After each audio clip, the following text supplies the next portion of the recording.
welcome to another episode of the Richmond BigFooty Tigercast. I'm your host, Michaels, and with me tonight we have a very special guest who's not from the Richmond board, so this is our first time having an opposition supporter over. But first we'll introduce Rodneydangerfield, coming back for his second appearance on the show, so welcome back, Rodney. How are you, Michaels? And from the Hawthorn board we have Frankston Rover, who's been kind enough to join us tonight, so welcome to you, Frankston Rover. G'day, boys. I feel naked and alone. That's just how we like it. We usually ask each person who comes onto the show how they became a Richmond supporter, but we know Rodney's story, and given that the Hawthorn people will hopefully listen to this show, we'll ask you, Frankston Rover, how did you become a Hawthorn supporter all those years ago? Oh, I'm just had my 40th birthday, so my parents were 10-pound poms, so they didn't really have a huge influence on me because they weren't real sort of footy people. But I had an uncle, lucky for me, was a massive Hawthorn supporter, and took me along to a lot of games. And I went to the 83 grand final as a Hawthorn supporter, and got myself a nice big flag, which I've still got. It's not quite as big as what I remember it was when I was a kid, but I've still got that. So, I'd like to thank my Uncle Pat, because without him I probably would have been barracking for a shit club like St Kilda or something, I don't know. Yeah, or North Melbourne or someone like that. Or North Melbourne, that's right. No, I've been very lucky. So, grew up in Frankston, but my Uncle Pat got me onto the Hawks, thank Christ. And I've been very lucky over the last 35, 40 years. Extremely lucky. I'm sure there's a lot of jealous Tiger supporters out there who haven't shared the same kind of success that you have. We'll start off. This bit might bore you a little bit, Frankston Rover, because it's just the autopsy votes from our autopsy thread for the Player of the Year. So after round 19, the Gold Coast game, the votes that we had come in for that one were Dusty got the 5, Rioli got 4, Nankervis got 3, Cochin got 2, and Brennan Ellis got 1. So that makes the leaderboard. In 5th place, we have Lambert and Rewalt on 15 votes. In 4th place, Nankervis on 17 votes. In 3rd place, Alex Rance on 38 votes. In 2nd place, Trent Cochin on 40 votes. And in 1st place, Dusty Martin with 63 votes. So I don't think he can be caught now. Rodney, do you reckon those votes are pretty accurate? I thought they were pretty good. I thought Dusty and Dan Rioli were the two standouts, so whatever happened after that was, you could pick, but they were first and second for mine. Yeah, it was probably one of our better performances in terms of consistency over 4 quarters, which was nice, but obviously was a bit alarming not having a big forward for the whole game, but Rioli definitely did step up and was very deserved of the 4 votes. We'll push on to the roast and toast. Rodney, you have got the roast this week, so what have you got for us?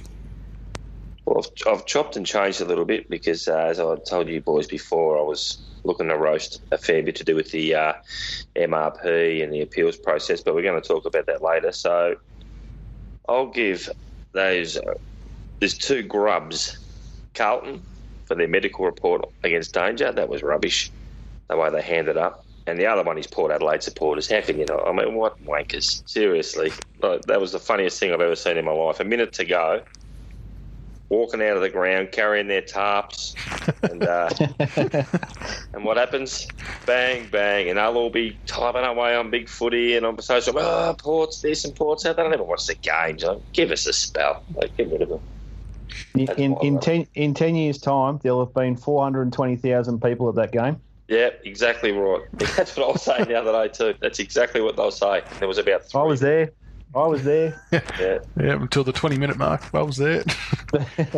Just a quick roast for them guys. It definitely doesn't pay to leave games early because you really just don't know what's going to happen. I mean, I was getting score updates and they did look gone for all money. But you always stick it out to the end, win, lose or draw. Well, not at never leave a game.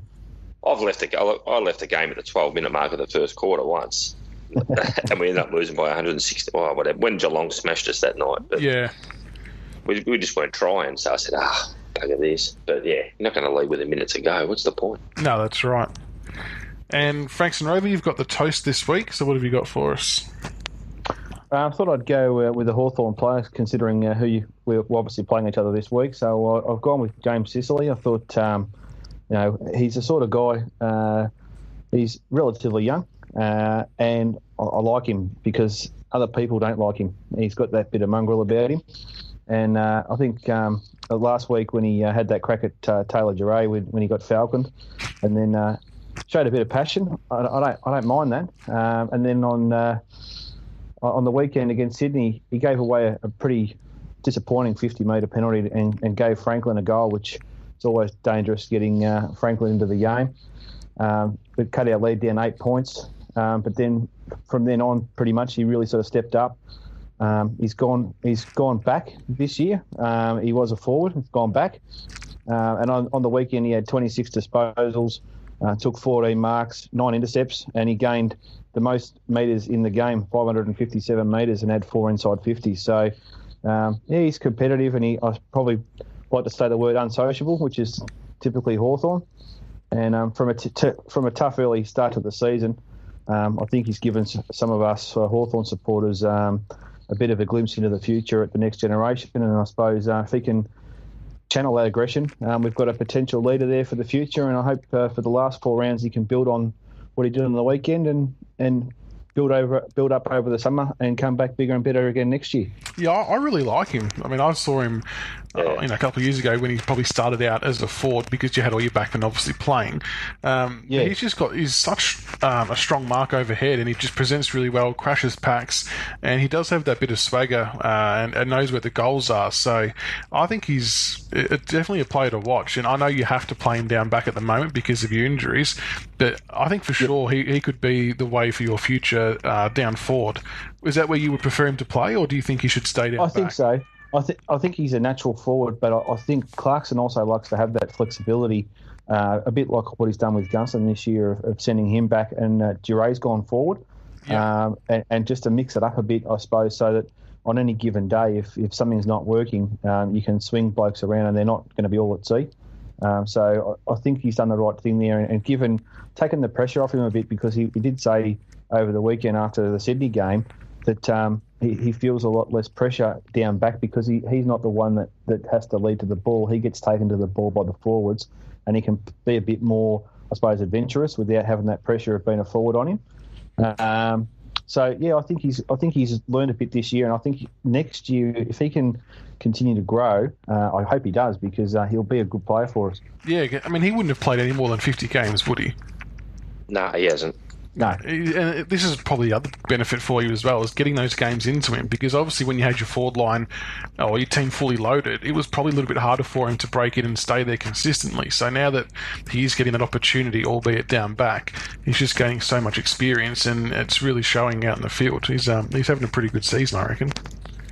I think the injuries and the drop in form of guys like Gibson and the injury to Birchall and those sort of guys, and Frawley being out, I think it's given him an opportunity, and so far he's taken it. So certainly can't complain. And the other benefit as well from playing down back is he's learning off one of the masters in Luke Hodge. I mean, we obviously saw the footage. I think when he played Adelaide, when they had him mic'd up, his coaching out in the field was just exceptional. So to have that kind of direction from someone like Hodgie, he'll be learning an absolute truckload. Yeah, he's played 40 games, by the way. Just had a bit of a look. Okay, 40 games. So he's still very, very young. Yeah. He was my little next door neighbour. I followed him right from the start. He used to live next door to me when he was a little kid. So, there you go. Yeah, I didn't actually realise it was him until my sister's mad Hawthorn supporters. Yeah, little Jimmy that used to live next door, little bloke, and that's who it was, little bugger. So there you go. Did he have the swagger back then as well?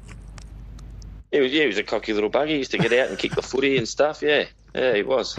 So I moved away from him. They were still there when I moved out. He was still living next to my parents when he was a little kid. But I do remember him though. Sounds like your sister's an intelligent girl. Yeah, I don't know what happened to her. All right, well, we'll move on to the review of both of our games from last week. So we'll start with the Richmond Gold Coast game. So Richmond 14-14-98 defeated Gold Coast 10-5-65, winning by 33 points. Now, we obviously had a bit of a new-looking forward line without Jack Rewalt with his eye injury. The Richmond board was probably split in how we all thought that was going to go down, with having all the smalls and potentially Nankervis and Soldo playing down there. But I actually thought it makes it a little bit more unpredictable. I felt that when we were taking the ball inside 50, we tend to lower our eyes a lot more, which is something we haven't traditionally done in the past few weeks, which can cost us goals. So it was actually good to see the boys dropping their eyes and hitting their targets. But once again, it was inaccurate kicking that probably hurt us a little bit. We kept them in the game, but I thought it was a pretty okay four-quarter performance. What did you make of it, Rodney? Well, admittedly, I haven't yet seen the whole game because I was out Saturday night, so I've just watched bits and pieces. But yeah, I did notice. I don't know. We seem to pick certain oppositions and decide that we're going to lower our eyes, decide that we're going to play differently, and we've done it against North pretty successfully, I thought, and we done it the other night from what I've seen. And there are other games where we fall into the habit of, like the St Kilda game, which was due to pressure, but I don't know, we just seem to pick certain teams. I think this week's going to be pretty interesting because of the way Hawthorn set up. I reckon we might go that way again. Yeah. So, I was pretty happy to see them go down that path because that's just the way we have to play, I think. We can't be... There's just no one's head to kick it on. I just don't like it when we play like that. The only other issue I kind of had watching the game was that we coughed up a bit of an early lead. We had a bit of a slow start again, so they jumped out the blocks and snagged a few early goals under very little pressure. And I thought, oh God, here we go. It's going to be one of those games that we should win, but are going to lose. But it was good to see the guys turn it around. Did you happen to watch the game, Frankston? I did see parts of the game. I thought the second quarter was excellent from you blokes. Dominated disposals, contested possessions, clearances.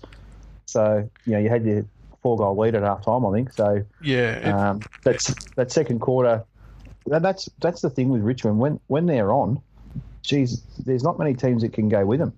But it's just that, I don't know, I think Rodney touched on it before. I don't know whether it's a mental thing or what, but it definitely was a banana skin game for you blokes. It was definitely a danger game. Yeah. But the fact that, let's say, you had that slow start, and I think in the past, if you probably go back 3 or 4 years, you had that slow start like that, your heads drop, and all of a sudden, you're, instead of being a couple of goals down, you're 5 goals down and the game's gone, sort of thing. But I think this year, to see that fight back in that second quarter was good. Yeah, they really have that belief that they're not entirely out of a game no matter the scoreline. So they kept composed, and pretty much from midway of the second quarter onwards, I kind of felt like we had control of the game. There wasn't really another time where I thought, oh, they're going to come back, despite us not kicking accurate. So it was good to put them away by 33 points. And I just want to give a bit of a roast to the person operating the scoreboard at Metricon Stadium. Absolutely disgraceful performance. Couldn't even get their own players' names right who kicked goals, let alone ours. Someone should be sacked for that.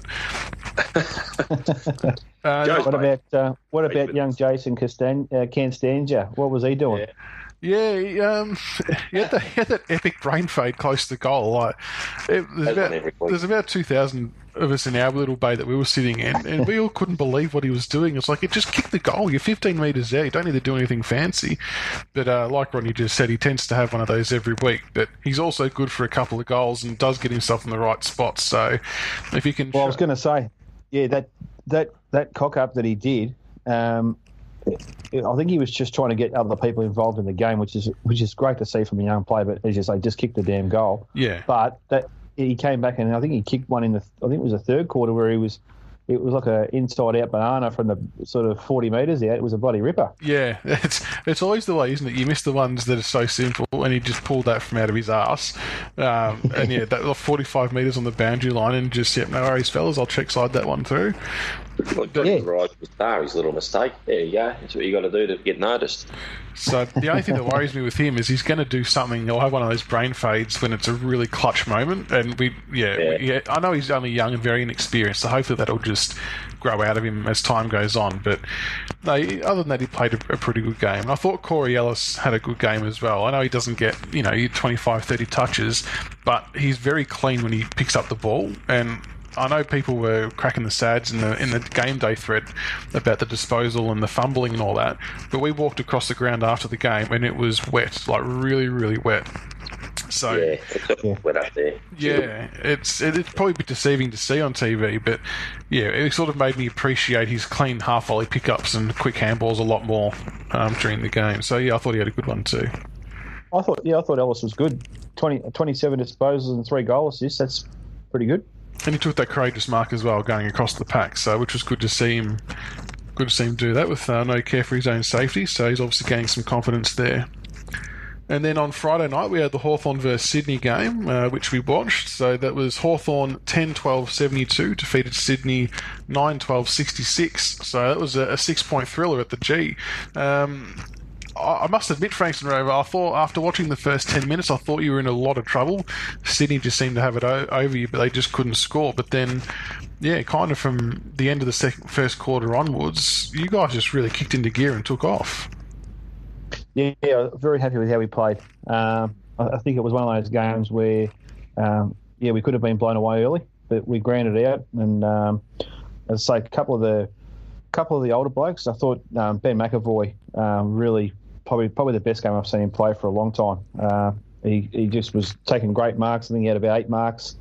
Tom Mitchell, after a slow start, got going, and Daniel Howe kept Josh Kennedy very quiet, which was a win. So. No, very happy with how he played and how he hung on in that last quarter as well. You always sort of expect Sydney to go bang bang and potentially with like we say with Buddy Franklin running through there, potentially take the game away from us. But 6-point win was very, very good. Oh, it was, and I think you're the only team to beat them, twice in the last 10 weeks or something. So that's a huge scope when you look at how good Sydney have been travelling the last few weeks. And it's just credit to you guys and your young team that you've really got it together in the last month and a half. Now, the other player I thought was good for you guys, and I would love to have him at Richmond, is Burgoyne. He just kicks some absolute clutch goals. Anytime, there's a bit of momentum going the other way, he always pops up and just kicks that nice steadying goal for you. He's a freak. Yeah, look, I've got a note here, like our last 6 games. So since the bye, we've beaten Sydney, beaten Fremantle, we lost to Geelong by 3 points. We drew with the Giants, we've beaten Collingwood, and we've beaten Adelaide and Adelaide. So our last sort of 6 weeks has been very, very good. And you're right about Burgoyne. I mean, considering when we got him, his knees were shot, and he was over the hill and everything else. For him still to be playing now and playing the footy that he's playing, there was a goal there on Friday night where he got the ball on half back and then ran down and then finished with the goal. He's just an unbelievable player. I think he'll play on next year. I think he's still very, very good. And you've only got to look at whenever we're needing a clearance, he's always in the middle, and he's always the one that gets the clearance. Yeah, he's the go-to man. And it's just his speed away from the stoppages as well. Like, even though he's in his 30s, he's still got that quick acceleration, which puts that separation between him and defenders so he can get those shots on goal. He's just unbelievable. That doesn't look like raw pace either. He never looks like he never looks quick, but he is. Yeah, you don't seem like grit his teeth and really dig in. He just glides away. I reckon he's one of the most underrated players that's ever played. It sounds ridiculous to say that, but I reckon people forget how good he was at Port too. He's been an absolute superstar, that bloke, for a long time. Yep. He has. He will easily go down as one of your best trades. Oh, I mean, as I say, when we got him, it's a bit like O'Meara. Everyone has a bit of a laugh about O'Meara, but that was the same situation when we got Burgoyne, was that his knees were shot, and you'd get 18 months out of him. Unreal. What's it been, about 9 years? It'd be close to that. Yeah. He's one of the only couple of blokes in the history of the competition to play 150 plus games for 2 clubs. Bernie Quinlan did it, and I think Marcus Ashcroft, but I think he played 150 for the Bears and then 150 for the Lions, so that doesn't really count. But yeah, he's just been phenomenal. And I say one of those blokes that just does his job every week and doesn't get the plaudits of some of the other big name players in the competition. But I tell you now, if you're picking a team at Hawthorn, he'd be like the Chris Mew. He'd be first picked every week, and he just goes on the team sheet, and you don't worry about him. Lock him in, and away you go. Yeah, you know exactly what you're going to get each and every week from him. He's a superstar. What about Billy Hartung? I know the games that I've gone to watch the Hawthorn games, there's been a lot of mixed feelings about him amongst the crowd. How have you found his season?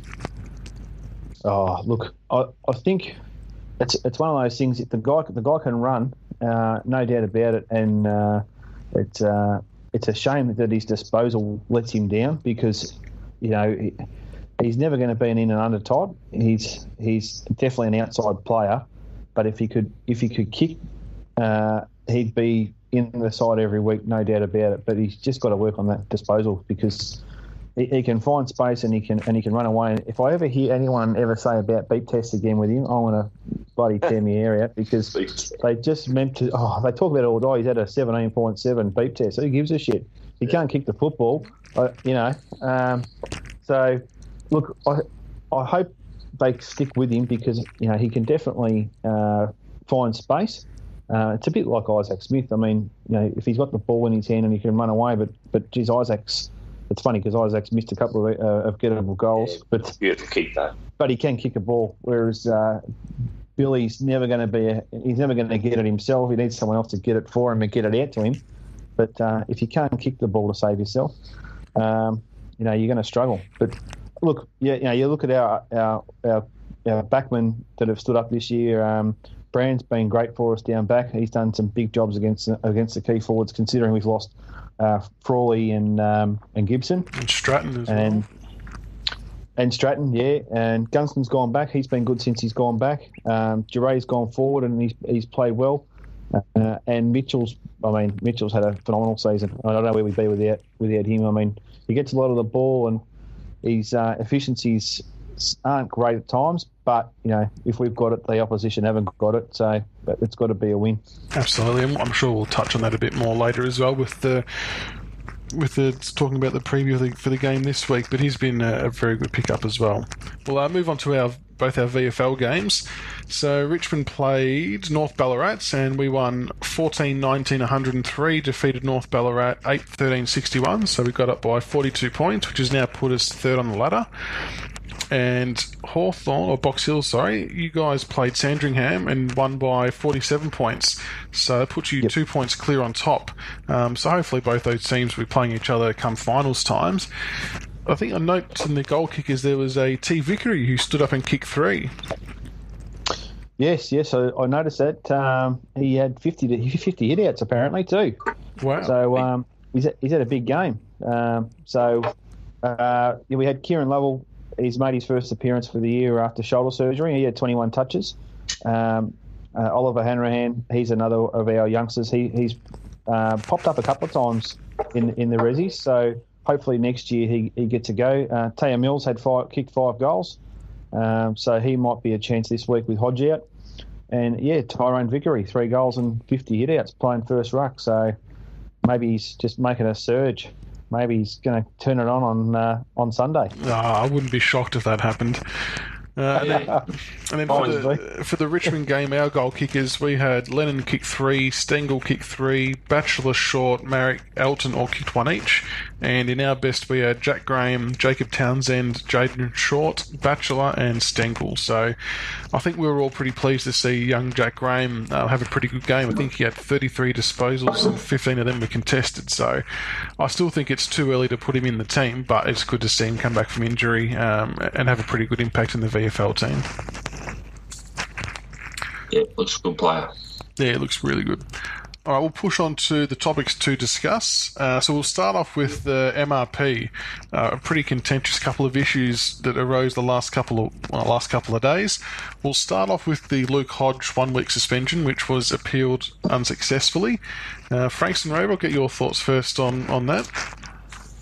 Oh, look, what can you say? You get has his head taken off by Buddy Franklin and then gets done for a love tap. So it's a load of shit, but that's the MRP. So I don't know why they don't just make it like Wheel of Fortune, where you spin a big wheel and it's just pot luck. Really, it's it's just so confusing for the general footy fan. And I think Rodney made a good point before. But they tick and flick now, and it's supposed to be transparent, but then you still get these anomalies where you just shake your head. If a bloke's missing a game of footy for that, fuck me dead. Pardon my French, but Christ. Yeah. I just can't believe it. I can't believe someone's going to miss a game of footy, whether it's Hodge or bloody whoever. To miss a game of football for that, is just ridiculous. Yeah, it's pretty average. I mean, it's part of the game. It's a physical game. It's a contact sport. There wasn't intent to hurt, and you didn't hurt him. It was just a bit of a love tap, and you would hate to see, you hate to see any kind of player miss these kind of games for something as very, very minor as that. I mean, for me, and we've spoken about it before on the show, that it needs to be based on intent, and there was no intent from Hodge to hurt Papley or anything like that. It was just a bit of physicality, a bit of argy-bargy, and that should be it. Simple as that. I think from my perspective too is you want to see people with a bit of personality in the game, and the players nowadays they can't go out and relax because they're always handed by people. They can't drink, they can't let off any steam. If they show an opinion, or if you go back to someone like James Sicily and show a bit of personality, or Langers with his kiss, people are up in arms about it. And I think these people are still human beings. They still need to be able to, vent and show a bit of emotion and get a bit passionate. And that's what you go to the footy to see. In the old days of, Brian Taylor and Mark Jackson and all those sort of blokes, and Dermot Burton showing a bit of passion and pride and, having a bit of a laugh and having fun with it. That's what footy's about. And, if someone love taps one of our blokes, I wouldn't want to see him get rubbed out for it. I mean, if it's deliberate, dirty, punch from behind play, the cameras will pick it up and the bloke should go. But that sort of stuff, Jesus Christ, if we keep going the way we're going, we may as well just put bibs on and call it netball. Yeah, I actually said the same thing today to a mate, that you may as well, put tags in your pocket and you've just got to pull the tag out when you want to try and tackle someone. It's getting beyond a joke. And Rodney... Pretty scary for Richmond too, isn't it? Yeah, sorry, just saying, but we've got two blokes in the same boat. Two of our most important players.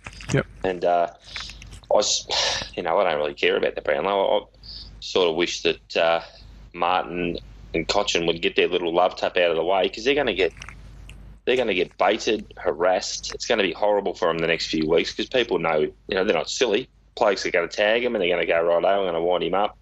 And they're skating on thin ice, and I'd just about rather them do it now before the finals, because I can almost see it now.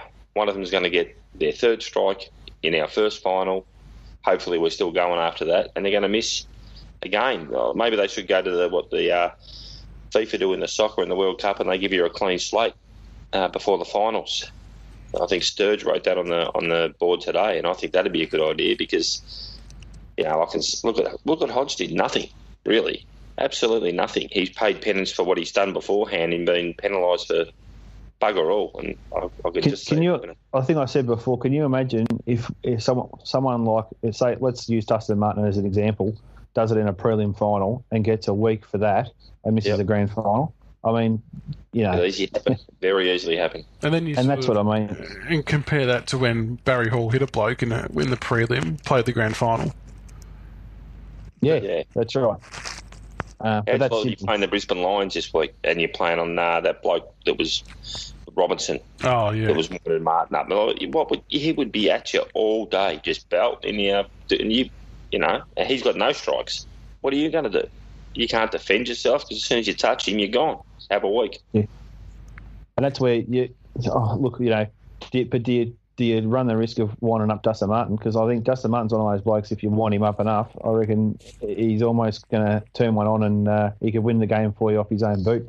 I don't know if I'd be winding Dusty up. Nah, well, that's right. We're all human, and he's just going to. You've got a certain point where you just can't take it anymore, and you react. And that's where if you go back to the old days, what you were saying there with Mitch Robinson, he wouldn't last 5 minutes, because someone like a Teddy Whitten or a Carl Dietrich would turn around after 5 minutes. Tony Lockett would have picked him up and thrown him over the fence. Yeah. But nowadays they get away with it, because if a bloke and this is what we're talking about. It's the playmakers that cop it, and the taggers get away with it. We're not going to no one goes to the footy to watch a tagger. They go there to watch the good players.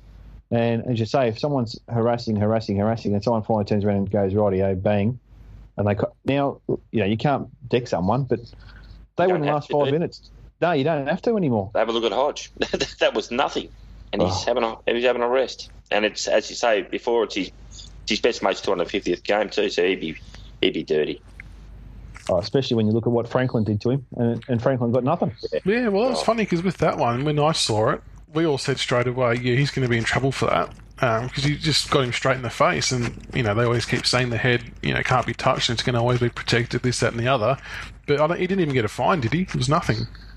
No. Well, I don't want to sound like a whinging supporter. I would love to see the differential between free kicks that Franklin has got and given away between the time he was at Hawthorn and the time he's been at Sydney. Some of the stuff he does at Sydney now, he could actually set follow an umpire and they wouldn't pay a free kick. If he only looked the other way when he played for Hawthorn, oh my God. But when he got rubbed out for cleaning up Benny Cousins, and Cousins was falling over when he bumped him, and now he does that to Hodge and no case to answer. How does that work? Yeah, they definitely got their favourites, don't they? It starts to become more and more evident as incidents go on. He was just lucky the other night. Like, I regard Basher as unlucky the other week. I know people carried on and said, he turned around and whacked him, and he got 4 weeks. Franklin was just lucky the other night that he didn't break Hodge's jaw, because his intent was like he's dead set had a whack at him, and he's just been really lucky. And the same, what we said before, 1 second before Hodge's little love tap, Isaac Heaney in play, mind you, swung his elbow up, and he was just lucky he didn't take Isaac Smith's head off. Play on. Next thing you know, Hodgie's just done this little, almost trying to stop a bloke basically, and as a wide can't. It does my head in the whole MRP thing at the moment. Now we'll push on to the Dangerfield one, which is another contentious issue. 1 week or 2 weeks down to one. What were your thoughts on that one, Frankston? Oh, look, probably to be completely hypocritical, he was stiff, but the rules are there, and he's got someone. I think Rodney summed it up well before. I think Carlton have sold him down the river a bit there with Cruiser. But what my concern now is I hope he doesn't win the Brownlow, win in inverted commas, and overshadow Tom Mitchell's win when he wins it. I'll be with you there. I've got a fair bit of money on Tom at good odds. I'll be happy with that. Maybe that's why I want Martin to get his interest as well. Look, I think that again, he's tackled a bloke. The ball spilled out. Whether he was blindsided or not, you've got to be able to tackle it. You've got to be able to tackle someone. It's a contact sport. He didn't. I wouldn't say he pole drived him into the ground. It definitely wasn't a sling tackle because he didn't do two motions. No, definitely. I think he's stiff, but given it's Patrick Dangerfield and it's Geelong, he should have got 6 weeks. I was more disappointed in Geelong for not appealing it, to be honest. I reckon it was as weak as piss. I can't believe they didn't appeal it. I would have had a crack. Like, why not? I reckon it might have been hard to overturn because, as Frankston Rover said, to the letter of the law, be it right or wrong, because it was concussion and they sort of weigh in the injury outcome far greater than the actual intent, that they probably didn't have much chance of getting it overturned. And then he would have missed against us. So I suppose all of us Richmond people would have hoped that he contested and that was the outcome. But from the incident itself, it really wasn't worth a week. And like you said, there was no sling, there was no force. It was just momentum. And as a youngster, when you're playing football, or even if you're coaching football, you tell kids to pin the arm so they drop the ball. And I think even the AFL have that written as the perfect tackle. So on one hand, they're saying to pin the arms is the perfect tackle, and then on the other hand, you're getting punished for doing it if they happen to hit their head on the ground despite not having the intent to hurt someone. I haven't been able to find the vision, but Blake Hardwick for us got cleaned up. I think it was Isaac Heaney on Friday night, and it was in the first quarter. He didn't come back onto the ground, but that one wasn't even mentioned. So I say I'm not saying that Heaney did anything wrong, but Hardwick missed 3 quarters of footy, and I believe it was a tackle. But as I say, I haven't seen the vision. But that not even being mentioned, I suppose with Danger being on there. But I feel sorry for football because if it does happen on Brownlow night that he wins, the streets are filled by 6 or 8 votes, and someone else has to get up there, they won't get to enjoy the moment because all the talk will be about Danger's tackle, and I just feel it takes a bit of the edge off. Well, I know in inverted commas the AFL aren't corrupt, but don't be surprised if Danger doesn't poll any votes from here on in for the rest of the year, no matter how well he plays. Just so they avoid that scenario. Yeah. Yeah, it's fair enough as well. And the second topic we'll talk about is Tyrone Vickery. So he obviously left us. Who's that? Yeah, the Box Hill superstar, Tyrone Vickery. He obviously left us to go play for you guys at the start of this year. Paying him, I've been reported it's $500,000. Does that sound about right, Frankston? Is that what you've heard? Well, that's the numbers that were bandied around. So, yeah, too much. Oh, look, is $500,000 that much in footy nowadays? Like they've just had a big pay rise. I think to go back, 18 months ago when obviously they were looking at getting him to the club, or 12 months ago. Hales retired, and they were looking for a forward, come ruckman type. He fits the bill. I saw the reasoning behind it, and I was hoping, obviously, having seen him play at Richmond, I would hope that he would have improved coming to Hawthorn. But look, $500,000's not a lot of money in today's footy. Could we probably have put it somewhere else? Yeah, but then who do you get? But I think the fact that Segler's been injured all season and he still can't get a game probably shows where he's at. But I would assume that Ty's not happy with this season either. But, what do you do? That's footy, isn't it? As we said before about Burgoyne, for all the trades that have gone well for us, like Gibson, Burgoyne and Brian Lake and all those, we were probably due for a bust. And we're the last team to talk about poor trades, so we won't go into that topic too much. But I definitely saw the merit and the theory behind getting him, like you said, with Big Hale hanging up the boots. But and I was actually one who did think that Clarko might be able to get a lot more out of him. A fresh start would have done him some good. But, I mean, potentially with obviously that issue that come up with his business and Jake King and all that kind of stuff, maybe that might have derailed his season a little bit, depending on how long that was dragging on for. But he's obviously kicking some goals in the VFL, so hopefully he can crack back into the side soon, but maybe just not this week. I don't reckon he's been the same. Tried to mark that imaginary footy that day. Honestly, he has not been the same since then, has he? Remember when he got knocked out and had that concussion? Hasn't been, because I always thought he's a pretty good player, Ty. Like, he could have been a star, but he's certainly a better player than he is now. I don't know what the hell's happened to him. It's just been, it was always his work rate. He always had the skill and the talent, but he just never looked like he wanted to work hard enough, whether it be defensively or offensively, whichever one. Yeah. And that just seems like it's what's held him back. That's probably been the biggest thing from a Hawthorn perspective is, and it probably ties in with our season, no Hawthorn supporter is going to crucify a bloke for having a crack. I mean, every club's got young fellas coming through. Every club's going to have injuries, and you have these guys that have to step up. If they're out there busting their ass and you can see that they're having a go, no one's going to be upset if they fail or if they drop a mark or miss a goal. But if they give that air of being laid back, laconic, not trying, that's when supporters get pissed off. Yeah, and that's absolutely. I think it's an unfortunate look that he has. I don't think he probably means, he probably tries as hard as anyone. It just looks that way. But it snowballs, I think, because he comes into the club, everyone's been talking about, he's on $500,000 and he's this great white hope, blah, blah, blah. And then all of a sudden his form's not where it wants to be, and then it just snowballs, the pressure mounts, and then it gets more and more and more, and eventually maybe he's had a bit of a blow-up. As you say, with some of his business dealings and everything else, maybe it's got a bit too much for him for this year. Hopefully, once this sort of stuff clears up, he can come out next year and have a good run at it. But, he's still leading the stats in imaginary marks, so that's got to be a win. The other thing I noticed with him in his games for you guys early on, and he was actually presenting on leads quite well, but people weren't using him.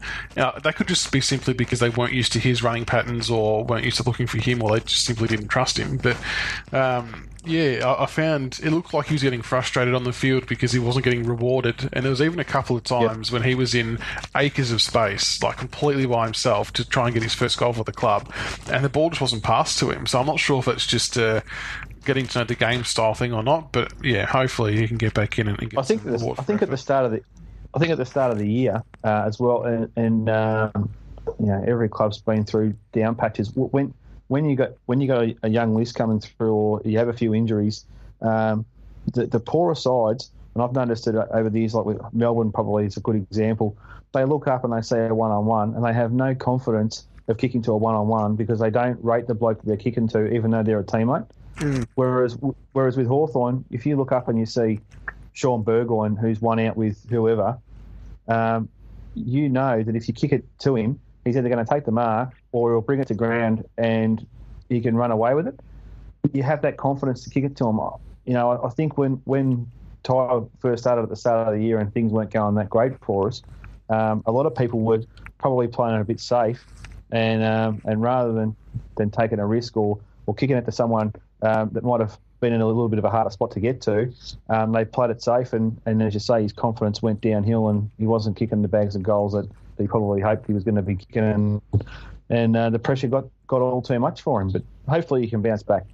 And if not, he's still got his cats that will keep him company when he's not playing.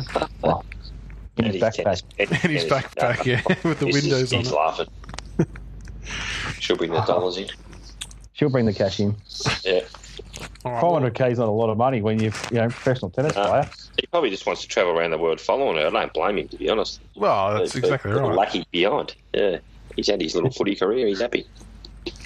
Well, we'll push on. He's no Sean Hampson, though. I think he's the winner. How well is he doing?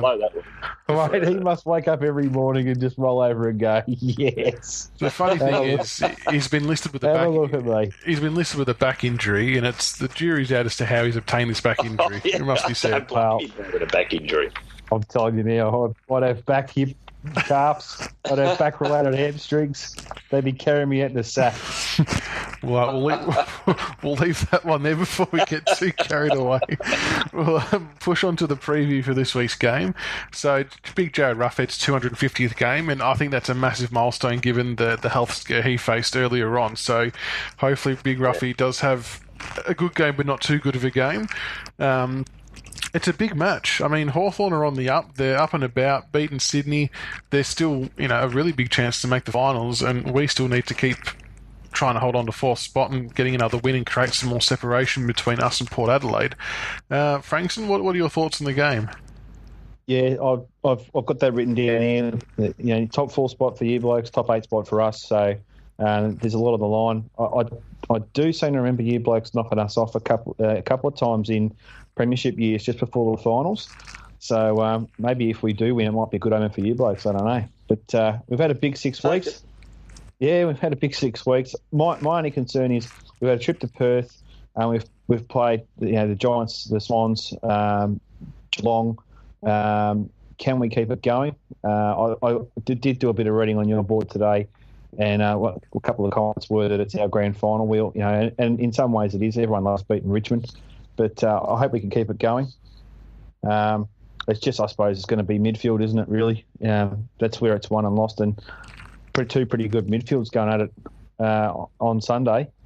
I just hope that if we can get it out, and if depending on Rewalt, if Rewalt plays, I don't know how bad his eye injury is, but if he's playing, that's your tall option. But your smalls are pretty good down there as well, so we're going to have to try and slow it down and stop you blokes getting quick entry into your forward 50. The interesting player I find for you guys is Gunston. He's obviously an exceptional forward, but this year, probably once again due to injury, that you've been playing him a bit further up the ground and even down back at various stages. Where do you reckon he's going to line up? We'll see. The first probably 6 or 8 rounds of the season, he was just having a shocker. He just couldn't get near it. I don't think he kicked a goal for the first 3 or 4 games. So he just wasn't getting near it. So I think that was probably more of a let's try it and see what happens. So he's been played more up the ground. I think depending on who plays for you guys, say if Rewalt gets up, he may play that role down back again. But I don't know. I don't think there'll be too many changes. I think he's probably playing more that Nick Rewalt role in some regards as well. So floating up to the wing, and he got forward a couple of times against the Swans and kicked a goal. So I still think he'll play up the ground. I don't think he'll be in that forward 50 for us. And Rodney, what do you reckon the Tigers have to do to get over the line this week? Well, I don't really subscribe to the theory that it's Hawthorn's grand final, only because of who they are and where they've come from. To me, it's our biggest game of the season by a mile. People are looking at Hawthorn skating on thin ice, and they do in every game, but their season's already been a massive success by any measure, I think. I mean, they're on a bit of a rebuild, and you look at where they were getting thumped by seems like the Suns and stuff like that. And as Frankie said before, they've beaten Adelaide, should have beaten Geelong, beat Sydney, drew to GWS. They're the most informed team in the comp. So to me, it's like a free hit for them this week, because it's going to be a success no matter what. To make finals is just going to be a bonus if it happens, really. So very, very dangerous game. Look, to be honest, I'm not really expecting us to win. That's how good I think they're going. But I think what will be in our favour and what we do have to do is what you said before, is lower the eyes going forward, because I was watching one of the programs last night, and they put a good graphic up where they've gone back to the cluster pretty much, and they're playing in that little zone around defenders. And I just think with the small forward setup, that might play in our favour against Hawthorn. Yeah, that's right. I don't think that'll really work against a small forward line. That's more designed for your taller type forward line. So I'm hoping that we use our brains. And that's definitely the one thing I've noticed about Hawthorn's game in the last month or so. They've really tightened up on that zone, and teams are finding it incredibly hard to get through it. And if they force us to kick high and long down the line, and if we don't have Jack or we don't have a tall resting down there, they're just going to pick us apart coming back the other way with their leg speed. So we definitely we go down that path week on. Yeah. Who benefits if it's raining? Because apparently there's some rain forecast for Sunday. We're really, really, really good in the wet, believe it or not. Yeah, very good. I think against GWS. I think it'll be good to see, because Hawthorn rely a fair bit on their foot skills. So that might undo us a bit in the wet. So it'd be interesting to see. I wrote this in the preview thread that I posted, but I kind of feel like that the Hawks' foot skills haven't been as good as it has been in previous years, which is probably largely due to people like Birchall not being in the team, who are one of your more elite ball users. So the rain would make it a bit more interesting, and it would probably help us up forward, especially if we don't have a tall up there, so it'll just make the ball a bit more greasy. But I don't know, it's going to be a really interesting one. Like, I'm pretty comfortable with our backline and their ability to restrict teams from scoring, but I'm just not sure how we're going to go on the offense. Yeah, it could be a really low-scoring game, really. I've just got that feeling about it, that it could be that type of... you mentioned before, we get in... We don't... We're never safe. Doesn't matter how well we're playing. We could be thumping a team, but we're only ever 4 or 5 goals up. But by the same token, we're never far behind either, unless we have a complete blowout like that St Kilda game, which was just ridiculous. So I've just got that feeling that it's going to be one of those games where it's 1, 2, 3 goals either way, but you're never out of it, but you're never safe for both teams. And I'm just reckon it's going to be one of those types of games. I can't see it being high scoring, and it'll be a cracker of a game, I reckon. I'll just put the fingers crossed. I hope it's a good game. Yeah. And we've got a couple of key matchups here. So the first one, I'll get your thoughts on Frankston Rover, is Toby Nankervis versus Ben McAvoy. Well, look, from a Hawthorn perspective, I think McAvoy's, last week, played a phenomenal game.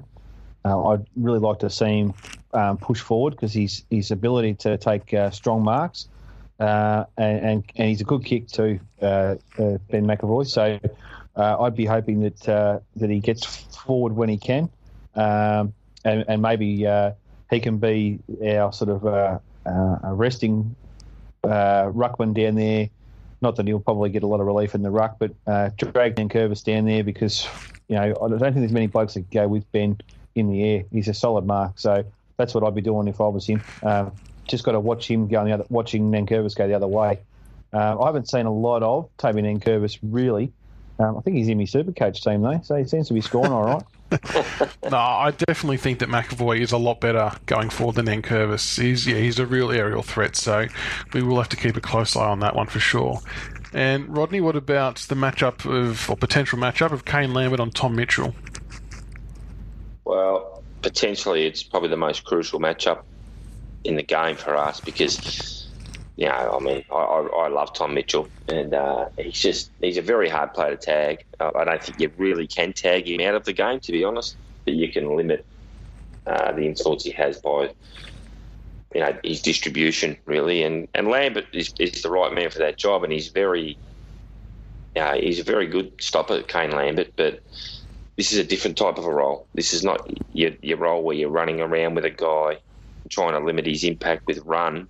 It's inside in close. So that's a crucial matchup. I think it's going to be more down to the support he gets around the ball and how the ruck goes. We'll probably get beaten in the ruck, but if Mitchell gets first hands on, well, that's not real flash for us. No, Mitchell's having a blinder of a year. I was watching Hawthorn versus Geelong, and they tried to send blitz-halves to him, and Mitchell just kept getting away from him. Every stoppage, he was free, got first hands on the ball. I think he kicked the first goal for you guys as well, potentially.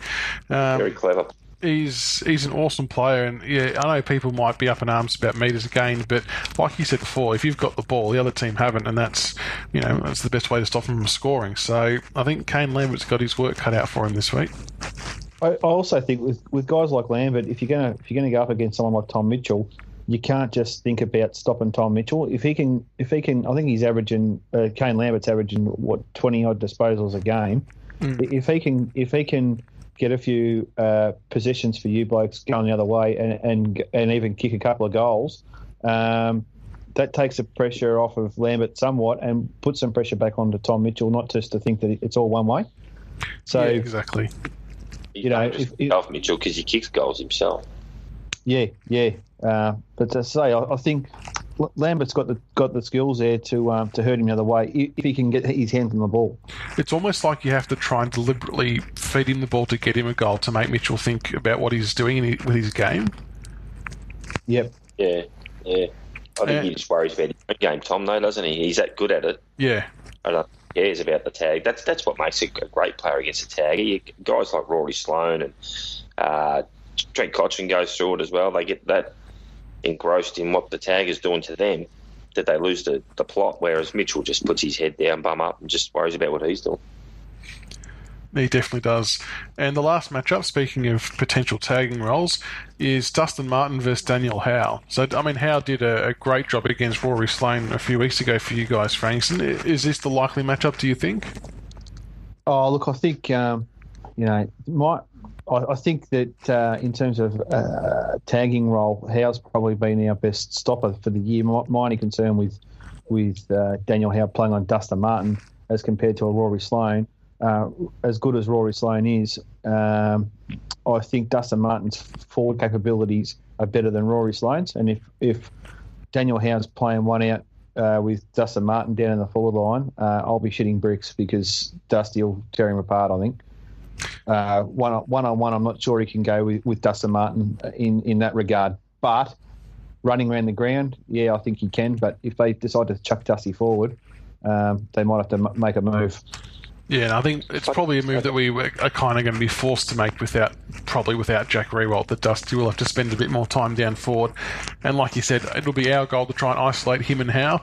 And obviously you guys will try and get the switch and put a proper defender down there to mind him. But yeah, it's going to be an interesting matchup because no doubt that Howe and probably Langford are going to try and wind him up a little bit, as we spoke about before, with him being on his last chance. So yeah, could be a bit of this fire. This is where we miss guys like Stratton, because Stratton's one of those blokes who can play on those sort of on like a Dustin Martin type. He's quite versatile, Strats.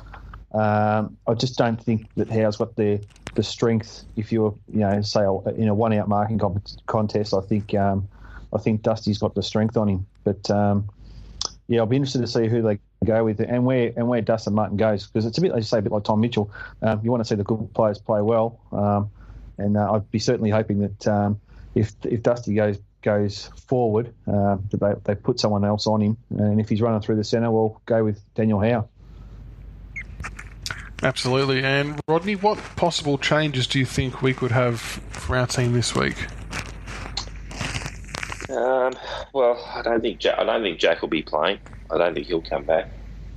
So I can't really see too many changes to the team this week. Like, if Rebolt doesn't come back, I don't think Presti is going to be back. So I can pretty much foresee no change, to be honest. The only one that may get looked at from adding a bit of hype perspective is Lennon, only because he obviously got the 3 goals. Might be in a little bit of form, but the jury is well and truly out on his work rate.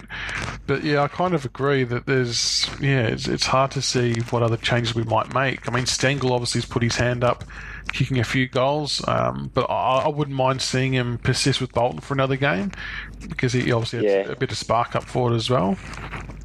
Yeah, just on Lennon, honestly, I've seen Josh Caddy getting a little bit of crap earlier in the week, and Josh Caddy is the best example as to why Ben Lennon doesn't get a game, because Josh Caddy, he gets bagged because people look at a stat sheet, but he's the most selfless player in the team. He always the extra man of the contest, always the shepherd, the bump, taking the extra handball under pressure to get smashed when he's got the ball. He's playing a role that he didn't come to the club to play, and that's what he does that Ben Lennon doesn't do. And that's why Ben Lennon. And I actually noticed those comments as well. And watching the game live at the ground, I saw a lot of the off the ball stuff that he was doing, and I thought, you know what, a lot of these posters haven't seen this kind of stuff that he's doing. He was getting smashed left, right, and centre, and I thought he played a great game. Yeah, very, very selfless player. I think he's been great, really. So, and Frankston, what kind of changes could be in store for the Hawks? Obviously, Luke Hodge comes out due to the suspension. Who do you think's in line to come in for you guys? Oh, look, I think Hodgie's definitely an out. As I say, Blake Hardwick was concussed last Friday. Young fella, so look, I don't know whether we'll risk him. He may play, but he also may miss. They might even decide to give him a bit of a rest because he's been super for us. But I think it's a long season for the young fellas. So I think Piopolo is rumoured to be coming back or on the recovery. So certainly the word is that he's very close to playing. I don't know about for Hodge, though, whether we go with Taya Miles. He's in form, but as I say, kicked 5 goals in the Rezzies, but that doesn't really sort of fill the Luke Hodge role. Gibson is close to coming back, but he might come back through Box Hill, and maybe Kurt Headley gets another shot. But I can't see there being too many changes in terms of people being dropped, because we've had a good month. So why would you drop anyone? So we've been playing well.